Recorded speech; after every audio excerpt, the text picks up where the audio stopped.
Já, heyrðu, við höfum aðeins rætt listamannalaun svona undanförnum dögum og ætlum að halda því áfram. Hingað kominn Þórhallur Guðmundsson sem er ekki listamaður, stjórnsýslufræðingur. Og þú skrifaðir grein og boðaðir það að væri fyrsta greinin af mörgum á Vísi listamannalauna sem að þú byrjar á svona kannski að draga upp svona mynd af stöðunni, þeim breytingu sem höfðu verið gerðar til þess að mæta kröfum eða óskum að lagfæra kerfið og leggja eitthvað svona mat á það hvort að það hefði gengið eftir. Eigum við að reyna kannski að gera það hér, að draga upp svona mynd af því hvað þetta er. Það er náttúrulega, það hafa verið listamannalaun og fólk þekkir hvað það er. Gagnrýnin sem hefur verið á það er að það sé allt og lág uppað, allt og fáir sem að fá. Það er bara brot af þeim sem að sækja sem að fá. Síðan hefur verið gagnrýni á því að þessu sumi sem eru áskrifundur að listamannalaunum, kannski ef maður fer lengra með þá gagnrýni að þetta leiði til svona einhver svona klíkumyndunar, að það sé svona einhver aðall listamanna sem getur gengið þessu sem vísu. Það sé ekki næg endurnýjun, að ungt fólk fái ekki styrki.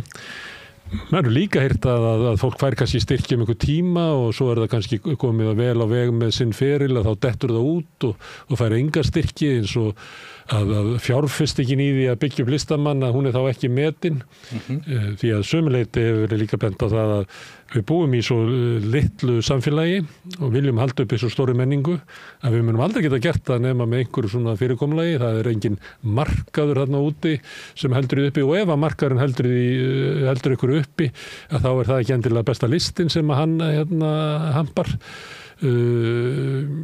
Það hefur líka verið bent á og ég held að segja eitthvað svar þarna með að svona eldri listamenn að við berum einhvern veginn ábyrgð á því að styrkja þá áfram.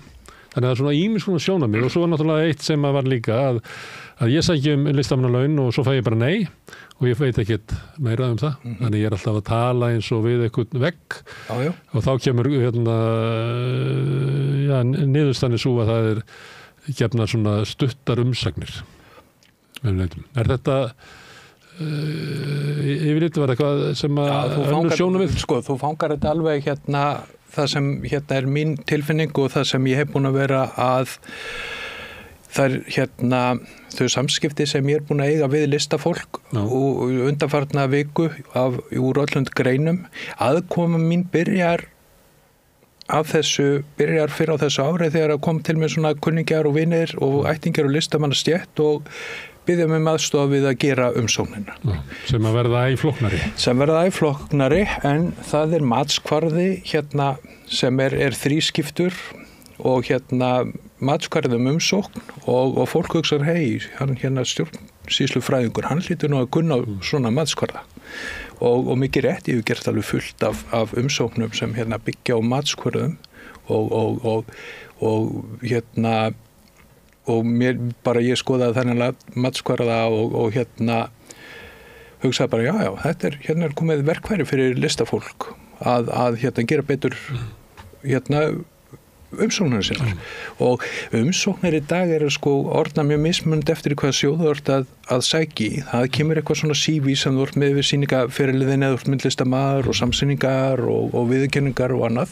Svo kemur með umsókn eitthvað til eitthvað verkefni sem þú ert búin að sækja Þetta er ekki, þú sækir ekki lengur bara ég ætla að vera listamaður á vinnustofunni og sjá hvað með þetta í hug, eða ég ætla að sinna ljóðlistinni þetta árið sem að væri kannski æskilega að þá væri valdið það hvaða listir sköpun hjá listamanninu, en nú er búið að flytja það til umsóknar nefndarinnar sem að segir Þórhallur minn, já, þú er nú ágætur og svona, en þessi hugmyndin, hún er nú ekki nógu listræn eða skemmtilega, en ég ætla að styðja frekar þarna sem er með þá línu í listinni sem okkur hugnast, en þarna er þetta, nú er þetta svona verkefnadrifið, þú sækir ákveð verkefni og þannig ég tek þetta dæmi, búin að taka það áður, það er listamaður sem stendur á 50 sem ætlar að vera með yfirlitssýningu í viðurkenndu stóru gallerí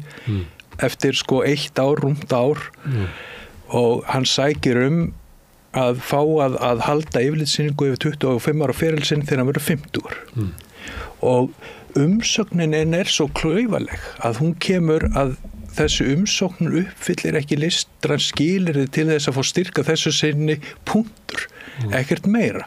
Þarna bara 25 ára starfsævi þín ekki nú góð til þess að þú fáir starfslaun í hálft ár.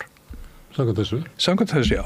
Og þá fer maður að velta fyrir sér, það hlutverk einhverja ríkisnefnda eða nefnda sem ríkið skipar, þetta náttúrulega að veita svona umsóknir eða geta ekki rökstuddar betur. Á ekki þá að ef þú færð þetta átt ekki geta skrifað tilbaka og svo þegar ég vil fá ítarlegu rökstuðning. Ég búin að vera marga mánuð að vinna þessari sýningu, búin að vera að fullta fólki sem kemur að sýningarstjórar, galleríið, fólk sem ætlar að sjá fjármálin og hafa bara hort framhjóð þessu batteri sem ég búin að eyða svakalega tíma og peningum í. Og ég fæ ekki betri rökstuðning. Þá getur eitthvað sagt, Þórhallur minn, það bara ekki til nú að peningum, sko. Ég veit að það endalaus verkefni að núti og miklu fleiri heldur en við getum veitt til. Við myndum vilja hafa þrefalt meiri, fleiri fengju. Þannig einhvers stað verður að draga línuna og þessi yfirlitssýning þín, þótt að hún sé stóra áfangi í þínu lífi, þá er það ekki stór viðburður í íslenskri menningu. Já, þá væri það ágætt að rökstuða eitthvað í þess áttina. Þá væri það til lagi að segja, minn kæri, bara þetta kannski stór áfangi í þínu lífi eins og þetta, en íslensk menning ekkert að græða á þessu. Við þökkum umsóknina, ekki gefast upp á okkur.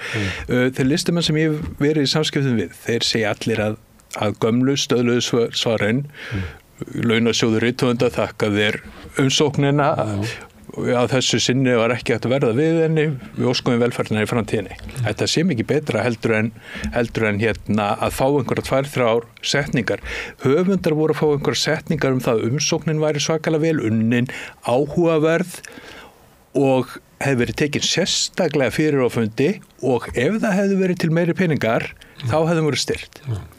Þarna vaknar spurningar ef ég hef sendt inn umsóknina aðeins fyrr, hefði þá verið tekin fyrr til og ég fengið starfslaun, ef ég var að framlega stafrónu, hefði umsóknin mín þá fengið framgang og síðan þegar þetta bara að vera senda á þetta og alla rithöfunda sem fengur synjun, sama staðlega svarið sem svona, við skulum ekki særa þá, við skulum rósa þeim en við getum ekki gert fyrir á. Þetta hlutverk ríkisins að vera með þetta? Það sena í einni Humphrey Bogart-mynd þar sem hann skýtur konu og segir sorry sweetie but I have to kill you. Það svona, þetta hljómar svona þannig. Þetta er kurtisleg aftaka. Já. Og þetta náttúrulega skiptir fólk gríðalegu máli og ræður í hvort að fólk getur og vil halda áfram í listsköpuninni. Já. Annað að við erum að tala um matskvaran. Ef þú getur ekki útskýrt með orðum hversu nú hafnað, á hverju þá sem mats, hverju þá ekki bara notaðar og þú far bara sent bréf við hafnanu þessu sinni, þú skoraði 72 stig til þess að hljóta náð í ár. Síðasti inn, hann fekk 81. Já, nákvæmlega sko.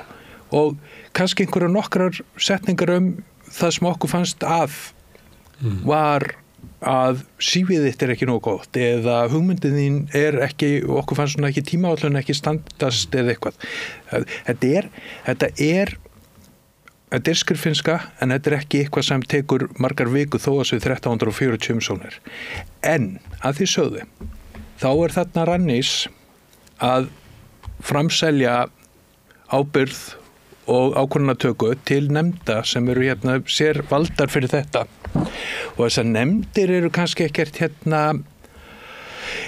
kannski ekkert í neinu sérstöku spennandi hlutverki. Það fá inn mörg hundur umsóknir, það hafa einhvern tíma til þess að fara yfir það fá kannski ekki heldur neina leiðbeiningar hvernig það skila þessu af sér og þar á ekki eru þau að fjalla vin og kunningja í jafnlitlu listasamfélagi og Ísland menningarsamfélagið okkar ekki bara mjög lítið þrátt fyrir að það sé alltaf stækkandi. Aðrar náttúrulega það kemur alltaf þessi gagnrýna hver ekki meiri peningar. Við fáum 960 milljónir listiðnaðurinn menningariðinnan í Íslandi veltir milljörðum. Þetta dálítið sko góð hugmynd, eða góð spurning.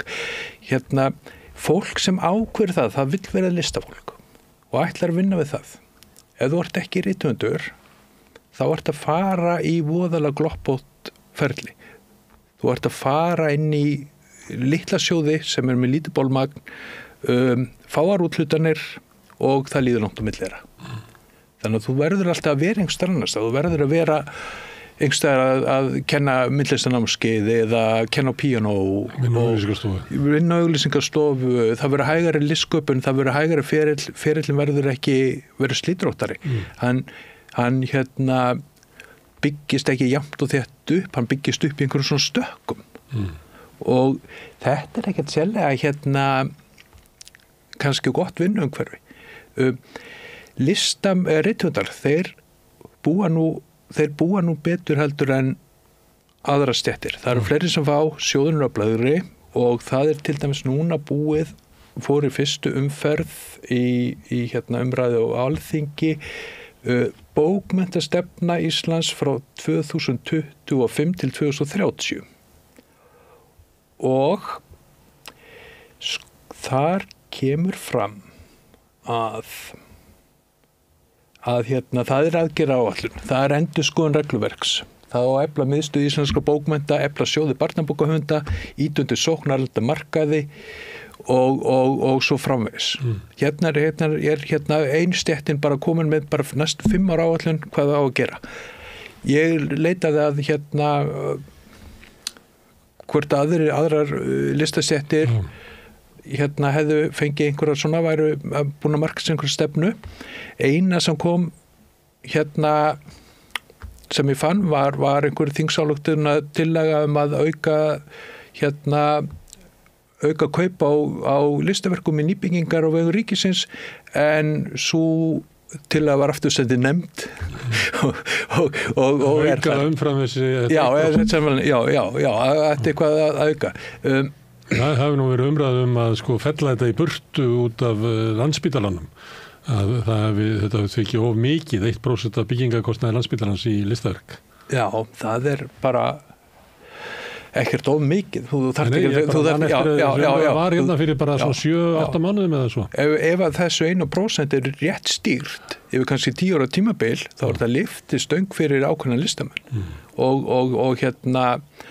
Og lyftistöng fyrir listalíf, það má vera með samkeppnir, að Landspítalinn auglýsir eftir listaverkum á krabbameinsdeildina. Og það er hægt að vera með eitthvað í kringum þetta. Það sem er önnur gagnrýni, það er það að þetta fá ekki endurgjöf er út af því að í stjórnsýslulögunum í 21. grein þá eru undanþegnir frá endurgjöf frá ríkinu og sem upplýsingar skyldur ríkisins eru þeir sem að sækja lista, menninga og vísindatengda styrki. En þetta eru lög frá 1993. 1993, það voru 50 manns að sækja starfslaun rithöfunda. Það voru 10 myndlistamenn sem voru að fá styrki og það voru 3 vísindamenn eða eitthvað Það er svona að þarna er eitthvað ákvæði það að það þurfi ekki að veita rökstunning akkurat í þetta þrennt og ég flett upp eins og til dæmis í Pálur Hensinni skýringum hans á stjórnsýslulögunum og það er engin skýring út af hverju akkurat þessi 3 hann kemur ekki minna skýring á því og ég gæti ekki fundið neina umfjöllun til dæmis á Alþingi þetta. En hvernig myndir þú vilja sjá þetta?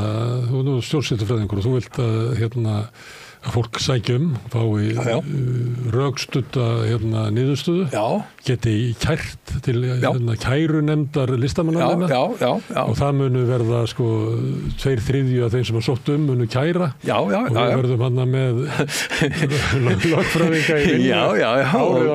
Og helst líka eftirlitsstofnun starfslauna til þess að búa til meira þannig að það verið haft eftirlit með því að í nefndirnar veljist rétt gott fólk og annað.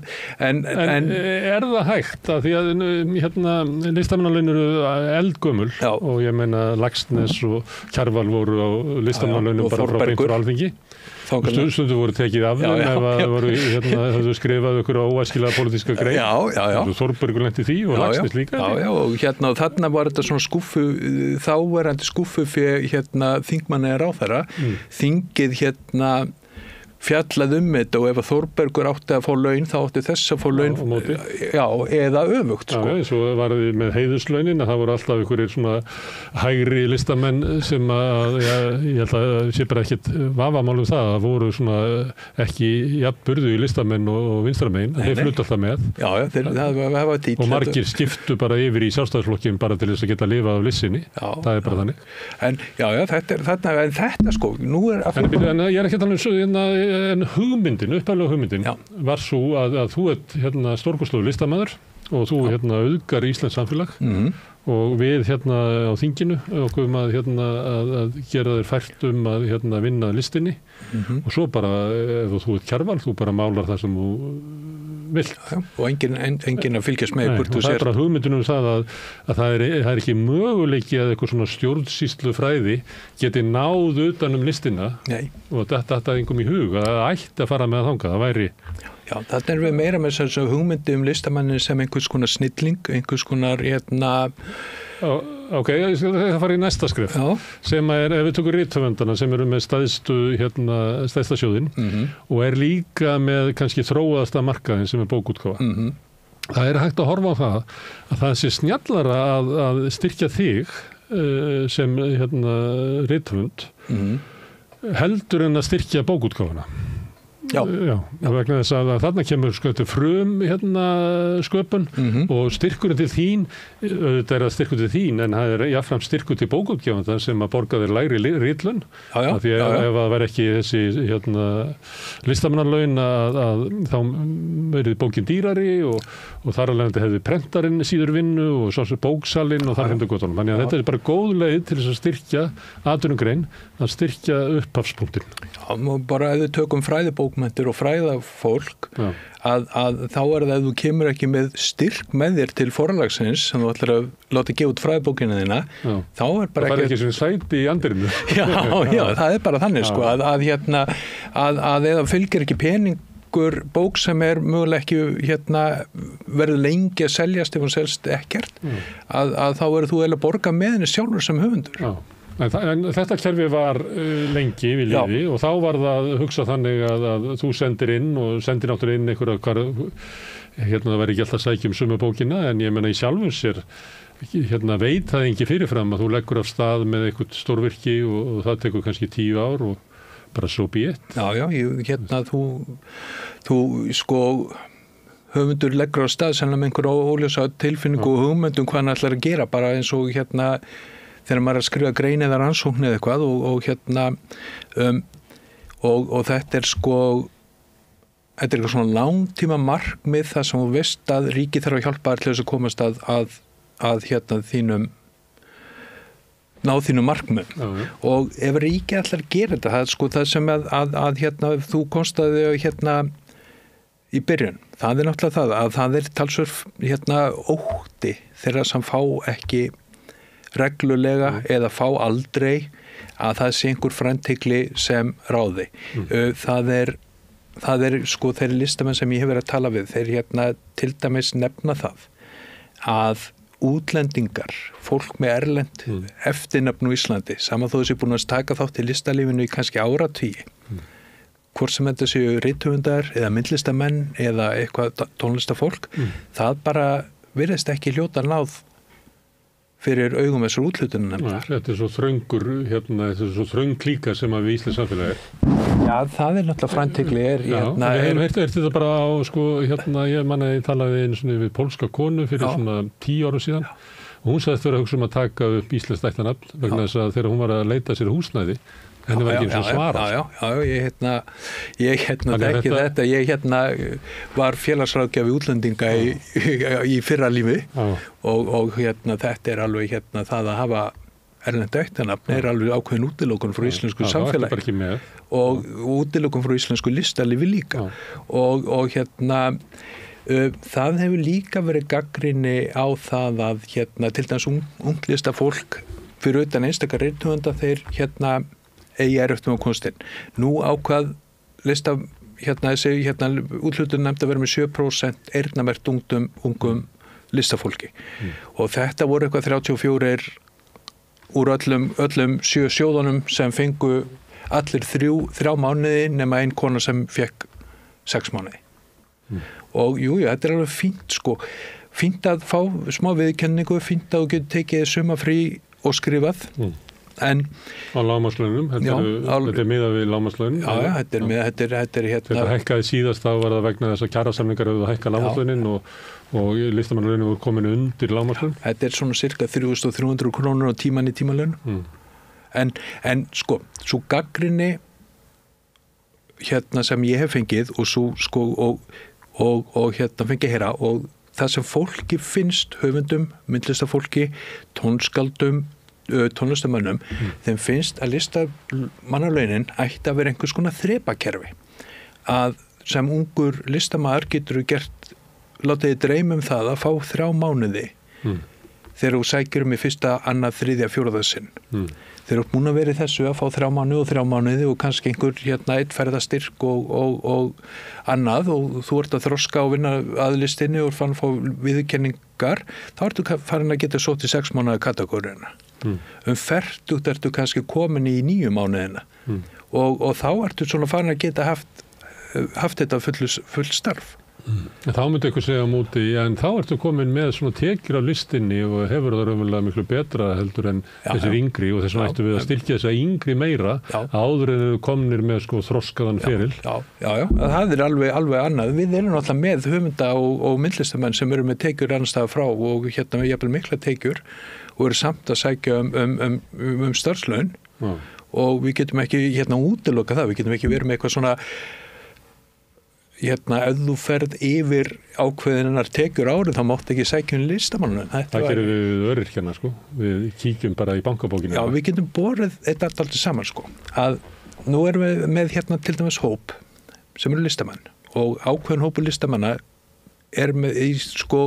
finnst að vera kvíðavaldandi að fara í gegnum svona fyrirlein. Það seti ekki allir við sama borð, einn listamaður sem skrifa mér sagði bara, ég get ekki skrifa bíó villulaust, hvernig ég ráða við þessar umsóknir.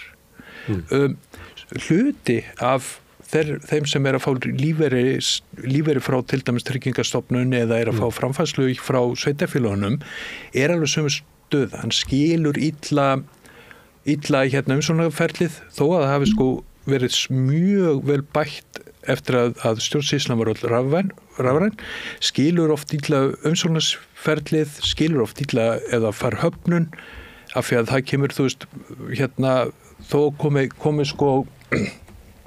Tryggingastofnun til dæmis bara mjög góð stjórnsýslustofnun þegar kemur að því að senda át leiðbeiningar til fólk sem fara höfnun. Það kemur alveg skýrt hvað þú átt að gera. Farðu til læknis og fáðu þetta, láttu félagságæðin skrifa þetta. Og svo kemur og þú hefur sagt svo að gera þetta. En þetta bara ekkert allir sem bara geta þetta.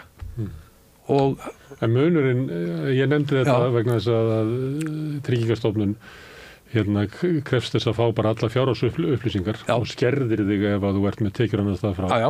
Ég veit ekki hvað þetta er komin til tals varðandi listamannalaunin að þú færði ritlaun en að því að bókið þín var metsölubók og seldist í 5 steintökum að þá skerðu við endurkröfu. Þá var þetta fjárfesting inn í ritlununum þínu. Já, við viljum fá þetta tilbaka. Við viljum fá kött. Já. Þetta er alveg áhugaverð hugmynd og kemur náttúrulega frá sósíalistanum þér. Já, ég er bara að rifja okkur annars staðar og þessi gagnrýni sem hefur komið að það sé verið að veita einhverjum starfslaun sem að hefur tekjur annars staðar frá. Ég er alveg maður þekkir þessa gagnrýni og maður skilur hana mjög vel. En skerðingar eru ekki sósíalíska hugmynd, heldur nýfrjálshyggjuleg hugmynd. Og mér Já, þetta ekkert villis hugmynd að það væri bara að fyrir þér gekk vel í útlöndum á síðast árið þá bara farðu bara skert laun, þetta bara alveg jafn góð hugmynd og hver önnur. Já, þetta svo fjárfestingar sem nýsköpunarsjóður og fleiri sem kaupir í fyrirtækjum og þá líklega með því að í 10. hvert fyrirtæki getið selt hlutaféð með einhverjum hagnaði og haldið áfram. Engla fjárfesta sem fjárfesta í Men nýsköpunarsjóður reyndar gerir það ekki, hann selur við fyrsta tækifæri og næri eiginlega aldrei neinu uppsæti og þar alveg alltaf á horriminni. En þetta eitt sjónarmið. Það sem ég var að fara með Kjarval og svo ritlunin, að þarna bæði skiptin það litið svo á að það listamaðurinn sjálfur sem að metur hvað hann þurfa að gera. Hann verður að elda sitt listamanna eðli. Já, sína sitt Núna erum við komin að því að þú dottið inn í svona rannís, það sem hefð fyrir því að vera útluta verkefna út frá verkefnum. Já. Að þá allt í einu listamannalaunin komið þarna inn, þannig að þú þarft að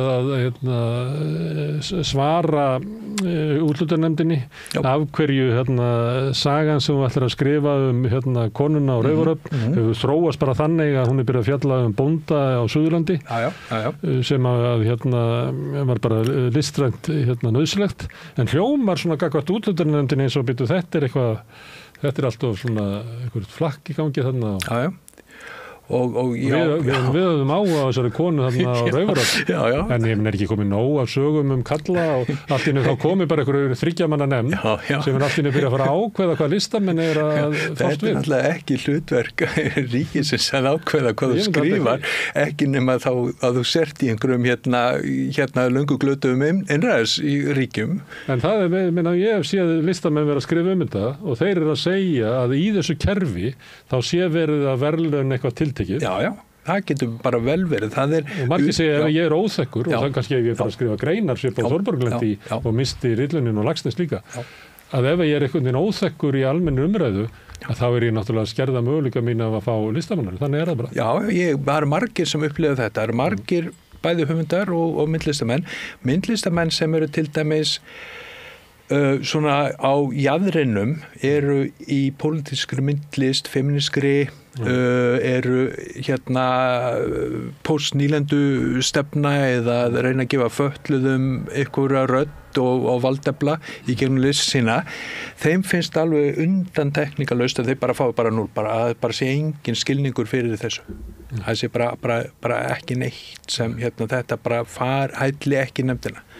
Og það eru líka ákveðnir höfundar sem að skrifa ákveðna inn í bókmenntagreinar sem reyna að dulbúa þeirra senda inn af því að það eru ákveðna bókmenntagreinar sem okkur finnst ekki fínar. Og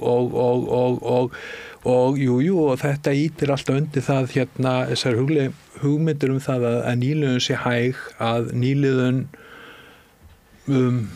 þú þurfir að vera inn í einhverju, ég ekki að segja klíku, þú þurfir að vera í einhverju farveg sem verið að samþykja. Ef þú sért ekki þessum farveg, þá og þá ertu bara einhvers staðar á eigin vegum. Og það ýmislegt sem styður þetta, það eru verðlaun og við höldum okkur við bækurnar, að þá það svona heldur svona sögulega skáldsögur sem að fá verðlaunin. Kannski að vera hægt að halda því fram að svona undanfarin ár hefðu verið svona bækur kvenna sem að fjalla í nútímanum. Já, kvenna og jafnvel En svo bara verður það lent í vandræðum. Það mjög sjaldan sem eitthvað svona ögrandi bók sem í nútímanum sé að fá verðlaun. Við getum farið svo yfir í kiljuna það sem svona alltaf velið að verðlauna stílgaldur og eins og að lestur bóka sé svona eins og freyðibað eða eitthvað svona lífsnautn eins og gott nudd en ekki það sem að margir horfa á listina bara afþreying. Það sé fyrst og afþreying en ekki kannski þáttaka í bara alvarlegri umræðu samfélagið og sjálfsmynd okkar og samfélagið og allt slíkt. Ég meina listin á náttúrulega að hafa margþættan tilgang. Einn náttúrulega að einn tilgangur með list að stuðla einhvers konar samfélagsumræðu. og þú þarft ekki að vera einhver hérna, þú er sósíalisti til þess að vilja hérna vera með einhvers sko samfélagslegum álefni í listinu þinni. Við höfum til dæmis oft hérna, til dæmis hérna á Íslandi og Skandinavíu, þá eru oft hérna helstu speglarnir á þjóðfélaginu okkar eru glæpasögurnar skandinavísku og hérna og hérna mann finnst svona einhvern veginn að það verður að horfa á það að... Það vantar nú ekkert upp á hvað þeim hefur verið hampað á Íslandi. Nei, við erum náttúrulega... Og það markaðurinn sér það og þú sér það bara á metsölulistunum. Já, þeir þurfa ekki mikinn styrk. Já, og við áttum nú hérna forsætisráðherra sem að hennar framlag í bókmenntum var fyrst og fremst að upphefninga á glæpasögunni. Þannig að við erum að koma út úr tímabili þar sem að henni hefur verið hampað og það er löngu liðin svo tíð að þeir tala niður til glæpasöguna, þeir eru eins og komin inn í með undirdeild í íslensku bókmenntaverðinum. Þannig það er ekki hægt að komast lengra, þau komin á Bessastaði. Já, þeir eru bara orðin bókmennta, hérna viðurkennd bókmenntagrein sem nýtur virðingar. Og langt frá tilefni getur eitthvað. Já, ég hef ekki lesið íslenska glæpasögu í svona 10-15 ár og hérna ég einn daginn bara vaknaði upp við það að ég var bara búin að fá leið á sænska þunglyndis-krimmanum og hef ekki getað snúið aftur þangað. Það er bara takmarka hvað maður getur hérna fyllt hausinn sinn af mörgum fjöldamorðingjum. Já, og einmanna miðaldra hérna lögreglumunum. En varðandi þetta mismunandi hlutverk listarinnar og þá erum við með markað sem að nálga og hann sér til dæmis hérna krimmanna og hann sér sögulegu skáldsöguna og það eru kannski þær bækur sem eru mest seldar og svo erum við komið með kerfi sem endurgreiðsla kostnaðar til útgefenda sem að hérna, hefur ekkert val gæði eða mikilvægi eða neitt slíkt, heldur borgar bara í takt við það sem að markaður vill, það sem að mest selst, það sem að hendar best hérna, kynningarmaskínunni sem að er fyrir, hvort sem að Kiljan eða hérna, opnu viðtöl í mokkanum og eitthvað svona maskína sem að ítir undir tiltekna bókmennta hérna, gerð og stíl að við erum með kerfi frá ríkinu sem er miklu meiri peningar heldur að fara í listamannalauninni sem að fara raunverulega að styðja það sem að fyrir er. Og þá segir maður í slíku umhverfi er þá ekki ennþá mikilvægar að listamannalaunin fari þá í að styrkja hitt. Jú. Sem er lágróðurinn eða hvað við kalla það hérna eins og sko, þú átt að vökva hérna moldina jafnt og þétt út allt, ekki bara eitthvað eitt tónn eða eitt reit sko. Þú átt að helst að reyna að dreifa sig yfir, það er einhver svona hugmyndin bak við því þegar ríkið er með afskipti að einhverju að það gæti jafnræðis. Það gerir ekki í þessu endurgreiðslukerfi, það er lágmark sem þú þarft að fá, þannig að við getum ekki dæmi ef þú er að gefa út Arnald, þá færð þú kannski 5 milljónir í endurgreiðslu, en ég er að gefa út ljóðabók hérna sem er fyrir 200 eintökum og ég fæ ekki krónu. Nei, þú jafnvel bara ert í stóru skuld sennilega eftir hérna útgáfuna. Já, því að ég fæ engan stuðning, þetta þykir ekki nógu stórt verkefni til þess að þykja endurgreiðslu. Bara þú getur alveg snúið þetta bara eins og hérna styrki til fjölmiðla. Það er sama vitleysan þar. Já, það er bara einhver mat sem fer fram sem ég veit ekki alveg á hverju byggir. Bara markaðurinn sjálfur, þannig að við getum ekki dæmi af viðskiptablaðinu sem er keyrt áfram á því að sko fyrirtæki auglýsa þar til þess að halda úti, þarna heitir eitthvað Huginn og Munin sem að rekur eitthvað svona stórkostlegan áróður á samfélags... Þeir eru náttúrulega nauðsynlegt mótvægi við það sem kemur frá hérna vinstrafólki líka, sko. Já, en vinstrafólki fær ekki stuðningi frá fyrirtækjunum. Nei. En svo koma fjölmiðlastyrkjarnir og greiða legulega 25% ofan á það sem að fyrirtæki nota til þess að halda úti viðskiptablaðinu. En við sem erum ekki með hérna, stuðning frá fyrirtækjunum, við fáum ekki neitt. Nei, þið þurfa að nýta ykkur samfélagsmiðlana frekar heldur en Hunumuninn. Það er samfélagsmiðlana náttúrulega í eigu stórfyrirtækja. Já, en á móti kemur þá hérna viðskiptablaðið, hvar endar það, hverju lesa það, hvað er það stór hópur? Hvað er það stór hópur sem les viðskiptablaðið? Það eru einhverjir, ég held að sé fyrirtæki sem kaupi það. Já, fyrirtæki og stofnanir. Inn á þetta. Ég held að það ekki vant að færa rök fyrir því að sko auglýsingaafl viðskiptablaðsins er ekki mikið. Stóru hluti er þetta bara styrkir frá fyrirtækjum til þess að halda upp í tiltekin umræðu. Viðskiptablaðið er bara mjög svipað og gömlu flokksblöðin voru í gamla daga. Það er haldið upp til þess að þeirra rödd heyrist. Þetta er ekki gagnrýnin umfjöllun viðskiptalífið. þeir eru á móti samkynnseftirlitinu, þeir eru á móti þeir eru á móti því að ríki veiti aðhald, þeir eru á móti því að ríkið sé með eftirlit og já, ég meina á móti sko, við getum líka alveg fært okkur til þín í vinstrinu, þeir eru líka ofta á móti því að ríki veiti aðhald og eftirlit. Nei, ég veit ekki, en við erum ekki með það sem ég að benda á, það sem hinn svokallaði markaður, sem að gleymist ofta sko, drifin áfram af þeim sem að hafa völd og stöð á markaðnum, sem eru þeir sem eiga peningin, að í fjölmiðlastyrkjunum að þá er það ýtt undir markaðurinn, það er eiginlega ýtt áhrif hans á fjölmiðlaheiminn. Það er telur ráðuneytið sem ekki geta sagt að, heyrðu, svo nýsköpun sem á sér stað á samstöðinni, að hún er bara mikilvægur sproti inn í íslenska fjölmiðlum og við þurfum að styrkja það sérstaklega í ljósi þess að þetta er umfjöllun sem að fyrirtækin sem er að reyna að drottna yfir hvernig umfjöllunin er á RÚV og á Mogganum og á Vísi og þegar markaðsdrifnum fjölmiðlum, að þessum er enn mikilvægur fyrir okkur að gera þetta. Já, þeir upplifðu ykkur bara eins og til dæmis feministka myndlistamenn sem finnst eins og þeir séu alltaf sniðgengnir. En það er hins vegar ekki það er ekki blaðamanna sjóður. Nei. Þannig að við værum eins og feministarnir, feministka listafólkið, ef það væri slíkur sjóður sem ætti að gæta að því að það væri breiðari umfjöllun og við værum ekki bara háð markaðsdrifni lista- og menningarheimi. Nei, eða markaðsdrifni fjölmiðlaheimi. Og það er náttúrulega líka annað, það ætti líka að vera sko umgjörð að fjölmiðla gætu kannski verið að verið á styrkjum og verið ekki og ekki endilega verið að skila hagnaði eða hefði eitthvað menningarlegt eða félagslegt gildi. Sko. Já, en sko stjórnvöld styrkja einkarekna fjölmiðla, en þau segja, heyrðu, við getum ekki haft skoðun á því hvernig fjölmiðlar eru, hvort þessi góðir að slæmir. Eini mælikvarðinn á því hvort að fjölmiðlar eru góðir að slæmi, það er markaðurinn. Og horfa framjá að helmingurinn af þeim markaði og rúmlega það er auglýsingadrifin markaður. Þar sem að þeir sem að fara með peningana stýra því hvað lifir og hvað deyr. Og þá kemur ríkið og styrkir raunverulega markaðinn í því að hafa stjórn á fjölmiðla. En ríkið tekur breytingum. Það tekur breytingum á nánast hverjum einasta degi. Af því að það hefði skipt forystu, það hefði skipt áherslur, það hefði skipt einhver það geti komið núna, erum við að fá nýja ríkisstjórn og það var kannski aðrar áherslur í menningarmálum, það var kannski aðrar áherslur í að styrkja fjölmiðlafólk.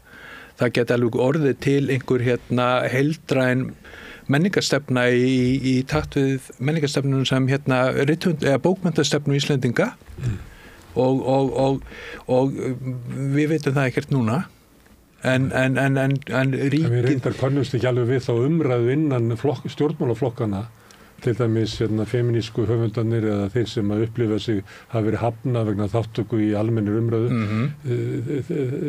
Þessi flokkar á þingi er ekki málsvara þessa fólks. Flokkarnir þingir meir og minna með sömu línuna í menningarmálum. Já. Ég held nú samt að það gæti orðið aðeins örlítið meiri umbrellindi núna gagnvart menningarmálum en það verður ekkert það verður engin kúvending, það er ekki að fara að gerast. Og það er eina gagnrýninum sem ég hef verið að fá frá listafólki. Ég hef búin að vera í samband við 10 listamanna. Og fyrsta lagi, þá finnst þeim oft stéttarfélaga sín ekki vera mjög sýnileg. Og ekki vera að taka nógu mikið hagsmunabaráttu fyrir svona hópa sem eru dálítið jaðarsettir. Það er náttúrulega upplifun fólks. Ég skoðaði það er samt alveg margt gott að gerast. Bandalag íslenskra listamanna gerði samningi í hittifyrra ráðgjöf til mennta og viðskiptaráðuneytisins svona einhverja menningar þróun og menningar búa til einhver svona heilstæða menningar áætlun og það er alveg líka Bandalag íslenskra listamanna hefur lagt til að verði endurskoðun starfslauna, að hún verði farið í hana að það verði farið að skoða það sem kallar allianskerfi og á við á Norðurlöndunum og Írlandi eða jafnvel að taka upp einhvers konar tekjufallsstyrkjakerfi eða sambland af þessu og það einnig velt fyrir sér sko hvort að listafólk ætti að fara bara einhvern svona borgaralaun. Þá ofta komin að því hver á að ákveða hvort þú fáið borgaralaun sem listamaður. Það verður þá einhver ríkisnefnd, einhver nefnd sem starfar í skjóli ríkisins sem ákveðu það að síðustu 3 bækur hjá þér réttlæti það að þú fáir 560, ég veit ekki, borgarlaunin eru örugglega lægra en Ég reiknaði nú í tengslu þessu umræðu að ef við myndum setja alla sem 18 ára eldri á listamannalaun, þá væri það 2000 milljarðar sem það myndi kosta. Já, það er það er svolítið peningur. Já, og en ég get ekki séð að allir aldrei myndi vilja vera á þessu listamannalaun. Nei, á borgarlaunum. Já, þú átt rétt á þeim bara að vera til. Já, ég reiknaði þetta líka. Borgaralaun, hugmyndin, ég reiknaði þetta þegar Píratar voru með þessu umræðu fyrir svona 10 árum, þá velti ég svo mikið fyrir mér. Borgaralaun, það er náttúrulega verið að hugsa að allir fara borgaralaun, en það eru skerðingar. Að ef þú kýst að vera kennari og farð milljónum mánuði fyrir það, að þá skerðustu bara og þú ert kannski bara ekki að fá neitt úr borgaralaununum. En þú veist það að ef eitthvað gerist á morgun, að þú annarkvort bara ferði geðrofi eða verði fyrir bíl, að þá þarft ekki að fara að sækja eitthvað að fyrir borgaralaunin grípa þig. Að þegar næsti reiknað út með tekjurnar og þá engar tekjur komnar inn og þá ert að fá full borgaralaun. Þetta kerfi þekkist eins og hjá Tryggingastofnun að einhverju leyti með húsalögubætur og ekkert þetta er ekkert sko óyfirstíganlegt kerfi. Þetta reglan væri þá svo að þeir sem rétt upp hend fá listamannalaun. Reglan var svo að við fáum svona, sko, ég var nú að ræða meira svona borgarlaun fyrir alla, en ef við fyrir með borgarlaun fyrir listamenn, þá verður samt að vera eitthvað, sko, það verður að vera einhver umsókn og það verður að vera þá alltaf einhverja svona áfanga skýrslur það að þú sért að sinna listinni, en sért ekki bara á Tenerife að lifa þar á ódýrt og gera ekki neitt sko. Það gæti verið listagjörningur. En það þarf þetta rökstið. Það þarf þetta sækjum að fá að sinna þessum gjörningi eitthvað og þú verður að eins og það verið í sólbaði á enskuströndinu á Kanarí. Já, en þú verður að koma þá með, þú verður að setja í byttu hver er rótin af þessari gjörningalistinni, hver er hugmyndafræðin bak við þetta og þetta er svona eins og ég verður að lesa sko til dæmis umsóknir hjá rithöfundum sem að vísa í í sko að hér er nú aðeins að skoða þennan mann sem skrifaði eitthvað Joyce og eru síðan að láta þetta eitthvað inn í hér fylgi einhverju eftir þessu og þessu sko þetta þyrftir alltaf að vera með eitthvað, þú þyrftir að skila einn umsókn sem væri ekki út á kortinu, það væri eitthvað í henni það væri alltaf einhver útlutunefnd það væri alltaf einhver nefnd, já. Þá lendum við alltaf í þessu vandamál sko, að hver er það sem þarf að útluta. Og kannski er það að einhver leiti meiri umræðum núna bæði út af því að það kom þessi svör sem að voru áður, ekki fólk fekk bara kurteislega nei. Já. Þannig það er mikil umræðum þetta, en að einhver leiti held ég þessi líka að það er orðið meiri meðvitund mikilvægi listarinnar. Það er mikil umræða að við sem að tapa tungumálinu og íslenskri menningu og þannig að ég held að sé orðið svona meiri skilningur á því að ef við ætlum að halda upp í sko sjálfstæðri menningu þá verðum við að gera eitthvað. Ég meina við eyðum einhverjum 5 milljörðum í því og meira en það, í því að styðja sauðfjárbændur, svo ég taki dæmi því að Laxness skrifa nú á sín tíma það væri einn raunverulegu listamannalaun við varum að styrkja fólk til þess að vera sauðfjárbændur. Ég meina það er líka ákveðum að segja að örorkubætur væri einu sinni listamannalaun á Íslandi, þannig að þú veist og þetta er aldrei napurt háð sko. Stjórnmálaflokkarnir styrkja sjálf þeir voru reyndar lækkaða en á þessu ári munaði sára litlu það sem að fór til stjórnmálaflokkana og það sem fór til allra listamannalauna þannig að það er mörg dæmi að það er í samfélaginu verið að styðja annarkort, ég veit ekki hvort að menn hafi hugmyndum að þessi styrkir til stjórnmálum voru okkur stiði í lýðræðið, ég hugsa þeir haldi það. Já, þeir halda það og ég meina það kannski gerir það. Við leggjum ekki mat á það.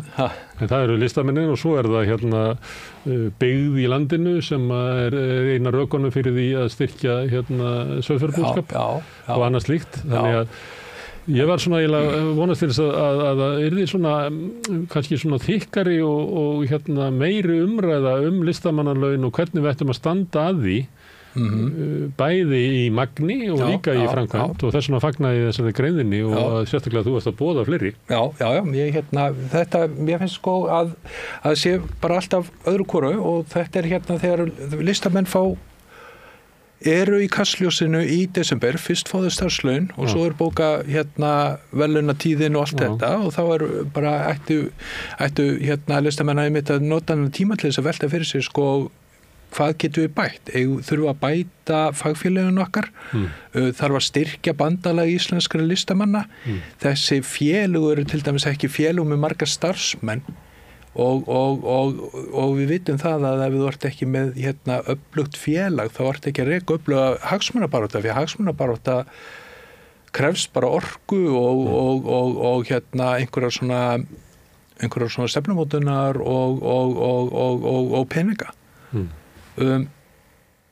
Já, það var margt í þessu, þarna var til þess bætt við vegsemd, þar sem eru miðað við að fólk eldri en 67 ára fái úr sérstökum sjóði eða sérstökum potti.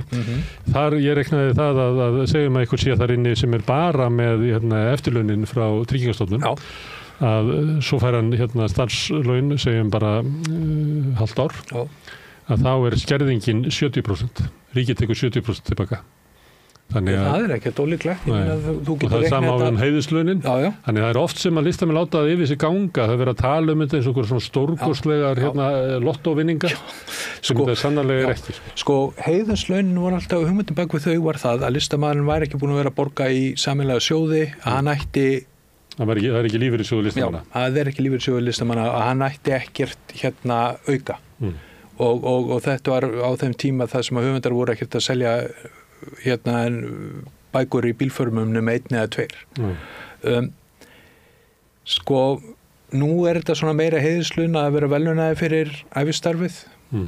Þetta meira svona einhver svona táknrænn, og þessi peningar eru 380 skall eða eitthvað, þetta alveg svakalega skelfilega lág upphæð. Og ríkið næri þessu af þér aftur. Já, ríkið tekur þetta af þér aftur. Það var þá frekar, sko, það núna þessi hvað þetta vegsemd veitt 7 höfundum og ég veit alveg að það mörgum ungum listafólki sem finnst það bara skrítið á þetta fólk ekki að eiga nóg eftir af því að vegsemdin af því þú ert búin að eiga góðan feril skilaði ferillin einhverjum peningum og þetta kemur alltaf. Svo getur það líka verið, Þórhallur, að kannski bara allt í lagi að hafa það inn í samfélaginu að við sýnum listafólki og náttúrulega fleiri bara einhverja svona þakkarskuld. Ég man það, manstu þegar Ítalir urðu heimsmeistari í fótbolta 82, Paolo Rossi skoraði þrennu. Að þá kom yfirlýsing frá skóframleiðanda í Mílanó að Paolo Rossi gæti gengið á skóm frá honum ævin á enda og mjög þetta fallegur raustaskapur sem að væri allt í lagi að við hefðum aðeins í samfélaginu.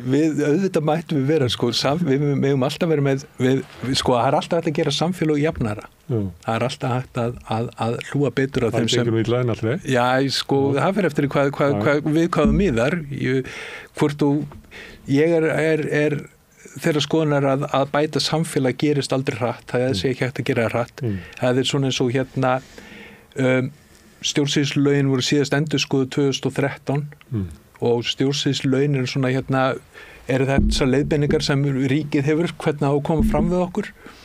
Þarf ekki að endurskoða þau aðeins kannski oftar heldur en á 10 ára fresti og jú að þetta hafði að má alltaf jafna og deila þessum gæðum betur út.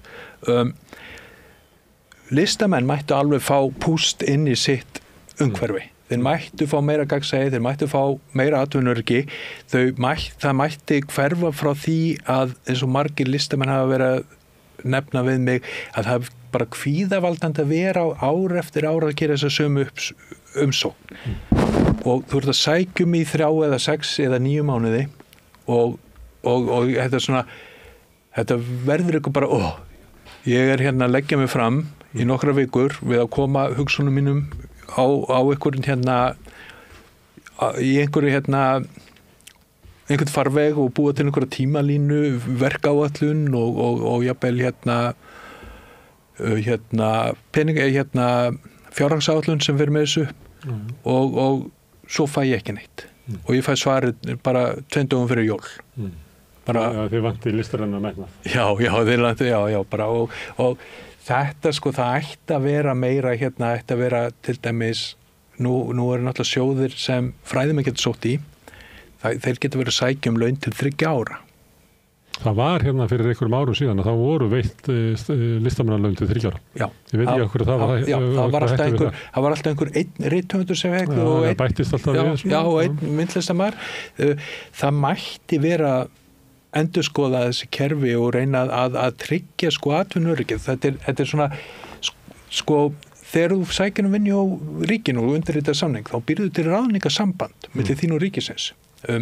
Ráðningarsambandið er þannig að þú ert með einhverja lög og reglur og skildur opinber starfsmann hvað þú mátt segja og hvað þú mátt ekki segja og hvernig þú átt að vinna vinnuna þína og hvernig þú átt að mæta og ríkið er síðan með annars samband þess sem segir að ef þetta og þetta og þetta gerist þá höldum við þið samt inn vinnu og við gefum þér styðjið til að þess að sækja þér endurmenntun við styðjið að þú veikist, þú mátt fara í meðferð og koma tilbaka ef þú ert komin á þann stað. Þarna var til ráðningarsamband. Það verður ekkert ráðningarsamband þegar þú farið 3 mánaða laun frá ríkinu eða 6 mánaða laun eða 9 mánaða laun og það voru nokkri sem ég hef haft verið samskiptum við sem voru með 9 mánaða laun og fjallu síðan í 0 að þeir áttu vona því að halda áfram í 9 mánuðum ef illa færið að detta í 6 mánuði. En það fór bara úr 9 mánuðum niður 0 og þessir sem listamenn sem tala og kannski að vinna það sama verkefni og þeir sóttu fengu 9 mánuðina. Já, því að 1 ár er ekki einhver eining í listsköpun. Nei, það er bara mjög stuttur tími það er bara bara undirbúningsvinna að einhverju sýningu getur tekið einhverja mánuði, svo þarf að byrja að mála og þú þarf að ramma dótið og þú þarf að flytja verkin og þú þarf að... Rithöfundur og þá segir útgefandi við að hann vill ekki fá bókfráður á hverju ári, af því það bara er ekki slott fyrir það í að koma því út á markaðinu, þannig að hann vill helst að þú komið með bók svona annað til 3 hvert ár. Já. Og ég meina þú veist að þú ert myndlistamar þú þarft að ljósmynda myndirnar fyrir sýningarskrá, þetta er bara svakalega mikið bara... Og svo náttúrulega í myndlistinni allur efniskostnaður. Já, efniskostnaður. Sem þeir ættu náttúrulega að fá sérstaklega... Innrömmun er svakalegur kostnaður fyrir sýningar hjá listafólki. Bara fá eins í ramma og allt saman. Þannig að þetta er svona, þetta er að allir sem vera listamar á Íslandi það er bara einhver svona... Þú verður ekki með því. Ég er bara mjög fegin að ég var ekki listamaður. Það er alveg bara, venjulegt lífið nú flókið. Að bætir ekki þessu óöryggi og við ofan á það, Þórður, takk fyrir að koma að tala um listamannalaunum. Við ætlum að halda því áfram og svo ætla ég að fylgjast með og hvert fólk þess að gera það með framhaldsgreinu þínum. Já, takk fyrir að fá mig. Takk. En við ætlum að sitja hérna áfram við rauðaborðið og ræða eitthvað allt annað. Ertu á leið heim úr vinnu? Stilltu á FM 89,1.